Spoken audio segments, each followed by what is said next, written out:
O Senhor esteja convosco.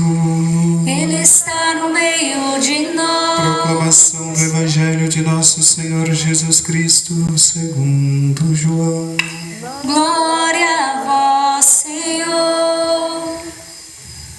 Jesus manifestou-se aos seus discípulos e depois de comerem, perguntou a Simão Pedro: Simão, filho de João, tu me amas mais do que estes? Pedro respondeu: Sim, Senhor, tu sabes que eu te amo. Jesus disse: Apacenta os meus cordeiros. E disse de novo a Pedro: Simão, filho de João, tu me amas? Pedro disse: Sim, Senhor, tu sabes que eu te amo. Jesus disse-lhe: Apacenta as minhas ovelhas. Pela terceira vez perguntou a Pedro: Simão, filho de João, tu me amas? Pedro ficou triste porque Jesus perguntou 3 vezes se ele o amava.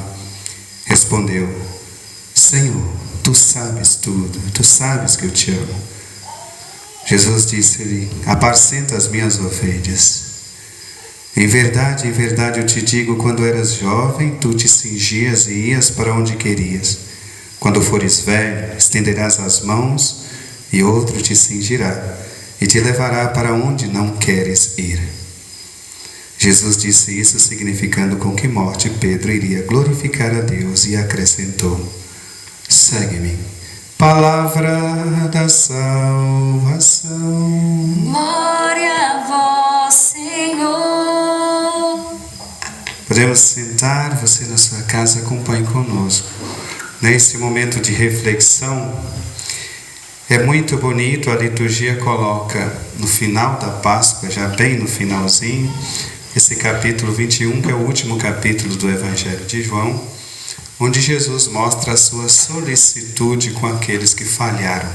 Isso para nós é uma consolação, porque nós, mesmo esforçando para andarmos no caminho da santidade, nós falhamos com Jesus.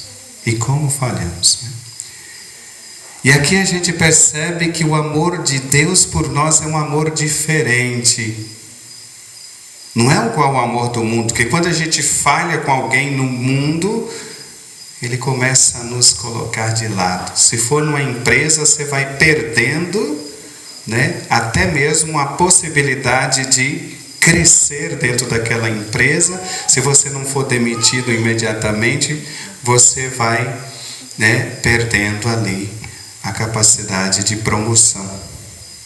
Se for na família, fica um pouco de lado. Se for na amizade, se não cortar a amizade, também você vai ficando um pouco esquecido. E às vezes até mesmo na igreja. Então, para Deus, quando se falha com Ele, Ele não desiste. E a solicitude aqui, você sabe que Ele pergunta a Pedro 3 vezes, não é de fato, aqui não é uma expressão de dúvida de Jesus, porque Ele nos conhece como o próprio Simão Pedro. Ele deixou claro aqui: Senhor, tu sabes tudo. A onisciência divina, nada escapa ao seu olhar. Aquele salmo, né? Se eu desço, né? Se eu subo até o céu, eu te encontro lá. Se eu desço até as profundezas do abismo, né, também você está lá. Nada escapa à onisciência divina. Então por que ele pergunta: tu me amas? Na verdade não é uma dúvida, mas para lembrar, né? Para nos lembrar desse comprometimento com Ele, que mesmo falhando Ele não desiste de nós. E a nossa reconciliação que Deus espera e procura em nós se manifesta pela nossa atitude de amá-lo. Assim nós podemos reconciliar com Ele por meio do amor, porque é o amor que vai nos identificar como seus discípulos. Lembra lá do capítulo 13, versículo 36. Nisto vocês serão reconhecidos como meus discípulos, se amardes uns aos outros. Jesus disse isso para nós. Então, Ele nos lembra que o discípulo deve ter sempre esse amor para com o seu mestre, porque é um movimento recíproco. Porque o amor de Deus sempre é uma iniciativa. Ele sempre nos ama primeiro, como a primeira carta de João, no capítulo 1, versículo 4. Deus nos amou primeiro. Aqui está a iniciativa divina que sempre nos procura. Não fostes vós que me escolheste, fui eu que vos escolhi. Lá no capítulo 15 de João, versículos 15 e 16. Não fostes vós que me escolheste, mas fui eu que vos escolhi e vos designei para produzir frutos. Deus nos elege, Deus nos ama da eternidade. Não foi, como eu disse nos últimos dias, falando desse amor de Deus, não foi o nosso nascimento, a nossa existência que despertou o amor de Deus por nós. Foi o amor de Deus que nos despertou para a vida. Jeremias 31:3. Eu te amei com um amor eterno, por isso me és tão desejado. Deus nos ama com um amor eterno. O amor dele nos chamou à vida. Esse amor que ele pede hoje, esse Pai amoroso que nos ama, mas pede conta do nosso amor. Ele tem um coração humano, nos amou com um coração humano, um coração que deseja ser amado também. Dia 19 do mês que vem, nós vamos celebrar a solenidade desse órgão à parte do corpo místico, do corpo santo de Cristo, o seu sagrado coração. Ele diz para Santa Catarina de Sena, em um êxtase, em uma visão, eu deixei que perfurasse o meu coração para que a humanidade percebesse que eu amei com o coração humano. Não é um coração divino, porque nós poderíamos dizer, mas ele ama assim, limitadamente, porque ama num coração divino. Não, ele amou num coração humano.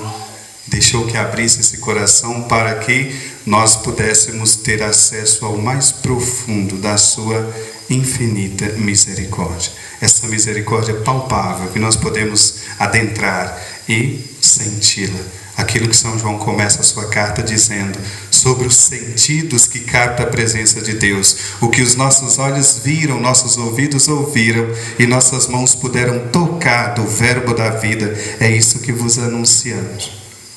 Este anúncio que Paulo, no primeiro momento, essa primeira leitura parece totalmente desconexa do Evangelho de hoje. Mas não, a liturgia coloca ela exatamente aqui porque ela mostra a bravura de Paulo, a coragem de Paulo em contradição com o medo de Pedro. Um discípulo do Senhor não pode ser medroso, não pode se deixar levar pelos medos. O medo nos engessa e nos torna improdutivo, estéreis. Nós não podemos deixar vencer pelos nossos medos. Então, um discípulo do Senhor tem que ter coragem. Paulo, com aquilo que ele mesmo ensina, ele diz: esforçai-vos oportuna e inoportunamente, pregai a palavra, anunciai o Evangelho. Ele não perde a oportunidade, até mesmo diante do governador romano. Ele anuncia e o governador expressa depois dizendo: por pouco eu não seria persuadido pelo anúncio deste homem, pela palavra desse homem. Veja como a palavra de Paulo tinha força. Enquanto no Evangelho Pedro está recuado, Pedro está com medo, né? E Paulo mostra a sua força, a sua coragem e a sua determinação em anunciar um Cristo, né? E o Cristo que foi crucificado e ressuscitado. Aquilo que ele diz lá na 1 Coríntios 2:2: quando eu estava no meio de vós, eu não usei a força da mente nem a persuasão do discurso, mas eu não quis saber de outra coisa a não ser vos anunciar, vos pregar o Cristo e o Cristo crucificado. Aquele que foi crucificado é esse que nós celebramos ressuscitado. Então, voltando ao Evangelho, esse amor grandioso de Deus que não se aparta de nós, que Deus nos ama antes da nossa existência. Jeremias no capítulo 1, a partir do versículo 4: antes que tu fosses gerado no ventre da sua mãe, já te conhecia, já te amava e já te chamava pelo nome. O amor que nos chama à vida. E esse amor que nos acompanha em nossa vida, nas nossas tribulações. Isaías 54:10. Ainda que tremam as montanhas e abalem as colinas, o meu amor jamais apartará de ti, e minha aliança de paz para convosco não terá fim. Os abalos sísmicos aqui, os fenômenos naturais, é o símbolo das tribulações que nos acompanham durante toda a nossa vida, e o Senhor está conosco. Aqui, mais do que a gente pensa que a nossa fé nos tira as provações, muito pelo contrário, a gente hoje, sobretudo na atualidade, nós pensamos, talvez os católicos até contaminados por outras pregações diversas que tem por aí, que acham que a fé vai nos blindar de tudo. A pessoa parece que tem fé, ela não tem, nada vai te acontecer. Deus, ao invés de nos tirar as provações, Ele quer entrar conosco nessas provações. Porque Ele entrando conosco, nela Ele mostra o seu amor, que está sempre conosco. Eis que estareis convosco todos os dias, até o fim dos tempos, Mateus 28, 20. Ele mostra o seu poder em nos defender, João 15, 5, sem mim nada podeis fazer. E Ele mostra a sua misericórdia, apesar de nós, Ele não nos deixa sozinho. Jó começa o seu livro dizendo: a vida do homem é uma luta sobre a terra. E o Eclesiástico, que vem logo depois de Jó, na sequência cronológica, afirma: lute até a morte e Deus combaterá por ti. Eclesiástico 4, 28. Lute até a morte. Se a nossa vida é uma luta na terra, então lute. A luta é um esforço de superação que nós temos que fazer o tempo todo. Um esforço de superação. E com Deus a gente não tem medo. O próprio Eclesiástico 22:16 diz: um madeiramento incrustado, bem travado na construção, não se desligará com um terremoto, e o coração firmado pelo desígnio da fé não temerá em nenhuma ocasião. Não temerá em nenhuma ocasião. A fé nos torna vencedores. E é impulsionado por esse amor que Pedro hoje assume essa missão, uma missão universal. Aquela missão, aquele universalismo que Paulo vê no Império Romano. O Império Romano, apesar de suas atrocidades, ele mostrava duas cláusulas de valores que o cristianismo assumiu. Os primeiros padres assumiram o universalismo e a valorização da vida. O Império Romano valorizava a vida. Uma pessoa não era condenada sem ser julgada, enquanto no judaísmo matava sem ser julgado. E Paulo apela então pelo Império Romano, para ser julgado pelo Império, porque sabia que ali a vida era valorizada, apesar das atrocidades que o Império fazia. Mas ele tinha esse princípio, pelo menos com os seus cidadãos, ele tinha defesa. E Pedro assume essa missão universal: apacenta as minhas ovelhas, acalme, tranquiliza as minhas ovelhas. E para seguir Jesus nós não podemos ter esse medo. Por isso temos que estar dispostos a dar a nossa vida. Antes que hoje, quando tu jovem, cinge e vai para onde quer. No futuro, quando idoso, será cingido e irá para onde você não quer. Aqui Jesus deixa transparecer que o testemunho dos mártires não é uma vontade humana, porque humanamente falando a gente não tem coragem de enfrentar a morte, mas o testemunho dos mártires é uma graça de Deus que age através do coração humano e o impulsiona para dar esse testemunho profundo do amor a Deus, dar a própria vida. Por isso, a morte de Pedro, cingir e ser levado, significaria o cárcere que ele sofreria, sem a sua vontade, seria forçado pelo império a seria preso e seria martirizado pelo império. Tu serás cingido e vai para onde não quer. Será levado para onde não quer. Depois ela acrescenta: segue-me. Para seguir Jesus a gente tem que estar disposto, se necessário, dar a própria vida. Lucas 9, 23. Aquele que quiser ser meu discípulo, renuncie a si mesmo, tome sua cruz a cada dia e siga-me. Renunciar a si mesmo. Se nós não estivermos, se não formos capazes de renunciar a nós mesmos, não tem como seguir Jesus. Porque nós temos que enfrentar as dificuldades. Como eu disse, ao invés de nos tirar as nossas provações, Ele prefere entrar conosco nela. Porque se não nos acontecesse nada, se acontecendo coisas em nossa vida e nós conseguindo superá-las pela fé que temos, nós ainda não damos a devida credibilidade a Deus, imagina se não tivesse nada. Aí é que nós vivíamos totalmente alheio à presença dele. Eu dei várias vezes esse exemplo nesses últimos dias com Daniel 3:7. Os 3 jovens que são jogados na fornalha de fogo. Um exemplo claríssimo desse amor de Deus que age em nós, nos protege e nos leva à superação de todos os males. Porém, a gente passa por eles, né? O imperador babilônico, Nabucodonosor, percebeu que aqueles jovens judeus, né, Sidraque, Misaque e Abdenago, eles não adoravam os deuses pagãos do Império Babilônico. E ele mandou chamá-los e ameaçou: se vocês, quando tocar os instrumentos, se vocês não adorarem, não prostrar diante dos deuses do Império, vocês serão jogados na fornalha ardente. E a resposta deles: esse Deus que nós servimos pode nos livrar da fornalha de fogo e das suas mãos, mas fique sabendo, rei, se ele não quiser, nós não vamos adorar os seus deuses. Ou seja, eles reconhecem que Deus pode tudo. O Deus que nós servimos, que eles serviram, que nós servimos hoje, ele pode tudo, mas ele tem uma vontade soberana. Se ele quiser, ele pode fazer. Se ele não quiser, nós não temos força para mudar a vontade dele.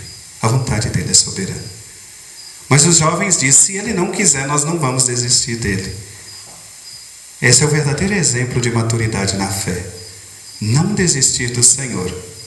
Sem mim nada podeis fazer. E de fato os instrumentos tocam, os jovens não adoram e são jogados na fornalha de fogo, que foi aquecida 3 vezes mais. Eles não foram livres da fornalha de fogo, embora esperando em Deus e crendo em Deus.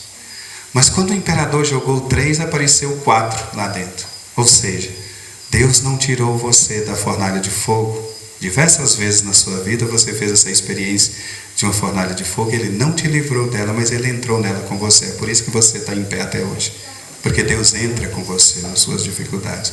Aqui está a diferença de uma fé madura. Deus não nos livra. A pessoa com uma fé madura, ela não pede Deus para livrar, mas pede Deus para ser o seu escudo, a sua força, a sua perseverança na luta. Os jovens foram de fato jogados na fornalha de fogo, mas não queimaram. Isaías 43: se andares pelo fogo, não te queimarás, e as águas do rio não te submergirás. Sempre vou te amar, né?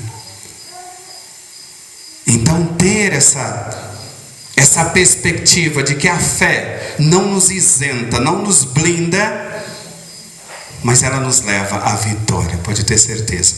Pedro é chamado a seguir Jesus, ele recebe uma missão universal, mas Jesus já prevê a sua morte, o seu martírio.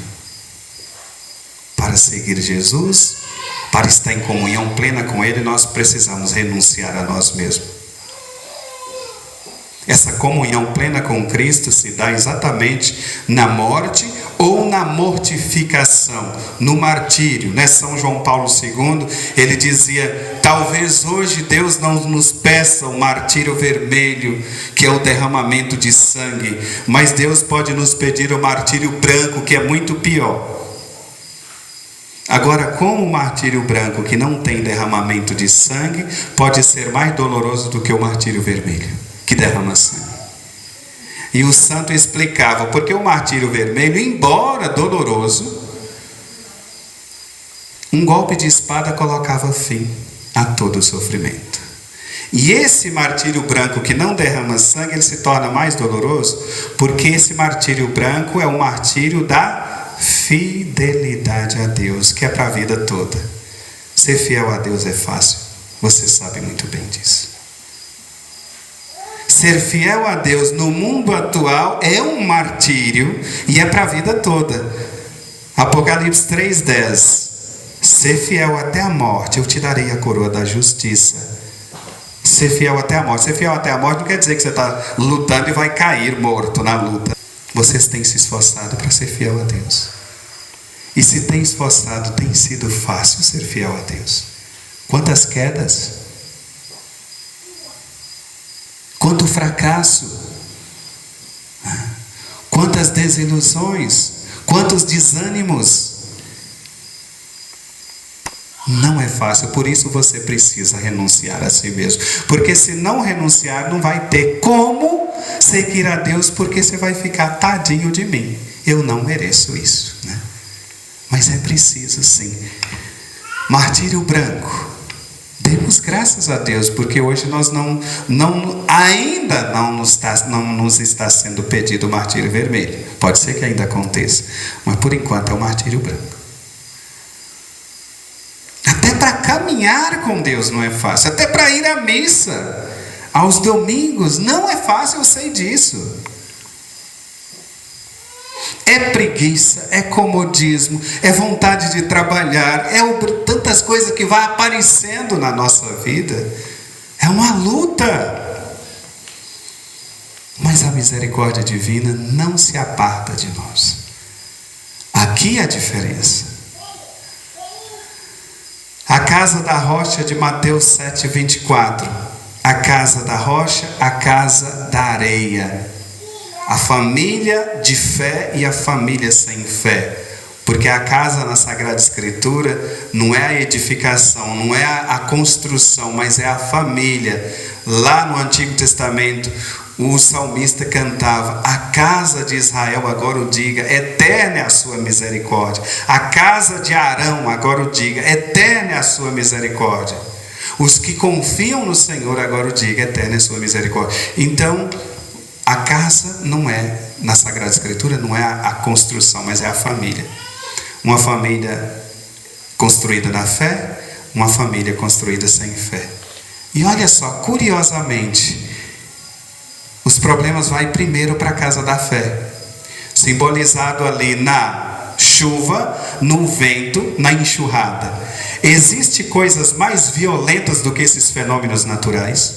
Quem consegue parar um vendaval? Quem consegue parar uma água impetuosa? Quem consegue parar uma chuva torrencial? Isso são os símbolos dos problemas que vêm sobre nós. E vai primeiro na casa de fé. A gente pensa que a fé vai nos blindar, mas vai primeiro na casa de fé. Na sequência do caso contado por Jesus, é a casa da fé primeira que recebe chuva, vento e enxurrada. É essa que recebe primeiro. Pedro vai ser morto, vai ser martirizado, né? No início da igreja, antes de nós. O eleito diretamente por Deus, né? Mais santo do que nós, porque conviveu com o próprio Cristo.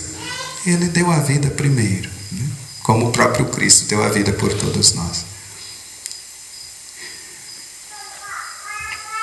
Se fé nos isentasse de sofrimento, a Virgem Maria não teria sofrido nada. E nem mesmo Cristo, porque Ele é o filho, ela é a esposa, né? Mas tem alguém que sofreu mais do que eles? O que ele sofre na carne, ela sofre no espírito. Lucas 2:34. Uma espada te traspassará a alma. Uma espada te traspassará a alma. O que ele sofre na carne, ela sofre no espírito. Quem tem mais fé do que ele? Do que eles, né? Eis que venho com prazer fazer a vossa vontade. Aquele salmo que é atribuído a Jesus. Eu sou a escrava do Senhor, faça-se em mim segundo a sua vontade, sua palavra, né? Uma entrega total. E quanto sofrimento. Então não nos iludamos que a nossa fé vai nos blindar. Pode acontecer que sim. Mas fique sabendo que na maioria das vezes Deus não vai isentar você. Porque um gigante nasce da cinza. O bom soldado valente e forte é testado na guerra. Se percebe o valor, a força e a valentia de um soldado no campo de batalha, não de braço cruzado em casa. Não de braço cruzado em casa. Então tenhamos essa certeza conosco. O Senhor combate conosco. Nós não estamos sozinhos. Isaías 49:15: poderá a mulher abandonar o filho que ela gerou no seu ventre, ou que amamentou no teu seio? Mesmo que houver tal mulher, o meu amor jamais apartará de ti, eu jamais te abandonarei. Eis que estás gravado na palma da minha mão. Deus escolhe o lugar que a gente vê com mais frequência durante o dia para gravar a nossa imagem, ou seja, um cuidado perpétuo conosco. Não dorme nem cochila aquele que é o guarda de Israel. Sobretudo agora no tempo da pandemia, que a gente olha, quantas vezes a gente vê a palma da mão durante esse dia com álcool em gel o tempo todo e lavando com água e sabão. Deus nos grava a nossa imagem na palma da mão dele, para não esquecer de nós, para não nos abandonar. Aqui está o valor da fé. Ter fé, entregar ao Senhor e ter a presença dele, tê-lo como força, como combate em nossa batalha. Tu me amas, Pedro. Na confissão também nós podemos experimentar essa pergunta do Senhor, não como dúvida, mas para nos lembrar, né, que é só pelo amor para mantermos essa comunhão com Ele, porque se a gente não ama o bastante, a gente não vai aceitar. E Pedro aqui não tem aquela resposta tão forte como lá na noite da Santa Ceia, quando Jesus diz: todos vocês vão me abandonar, e ele impetuosamente ele toma a palavra e diz: eu jamais, Senhor, eu dou minha vida por ti. E Jesus mostra para ele, não para humilhá-lo, mas que sem a graça nós não podemos nada. Pedro, antes que o galo cante, terás me negado 3 vezes. Não é que Jesus quis humilhar Pedro, mas mostrando que sem ele nós não podemos nada. Podemos até empreender grandes coisas, mas vamos conhecer o nosso limite imediatamente, como Pedro conheceu o seu limite. Logo em seguida, diante de uma criada, ele negou 3 vezes que conhecia Jesus. Aqui hoje ele está reticente, ele está triste, ele não tem mais aquela força que ele tinha antes. Mas aqui ele percebe que se o Senhor não quiser, ele não pode nada. Sem mim, nada podeis fazer. Por isso, reticente, triste, ele diz: tu sabes tudo, tu sabes que eu te amo. E Jesus então concede a ele todo o poder: apacenta as minhas ovelhas. Só diante da nossa humildade, do nosso esvaziamento, Deus pode nos cumular das suas forças. Enquanto nós acreditamos em nós mesmos, eu jamais te abandonarei, Deus não pode agir em nós. Por isso, os nossos jeitinhos humanos sempre falham. A gente precisa entregar inteiramente a Deus. As máscaras, o álcool em gel que a gente usa nesse tempo, precisamos sim, né? Precisamos tomar as medidas de segurança necessárias. Mas nunca perder a fé em Deus e colocá-lo acima de tudo. Se Ele quiser, não basta os recursos humanos. Aliás, não precisa os recursos humanos. E se Ele não quiser, não basta os recursos humanos. Salmo 120. Levanto os meus olhos para os montes. De onde me virá o meu socorro? O meu socorro está nas mãos do Senhor Deus, que fez o céu e fez a terra. Louvado seja o nosso Senhor Jesus Cristo. Creio em Deus Pai.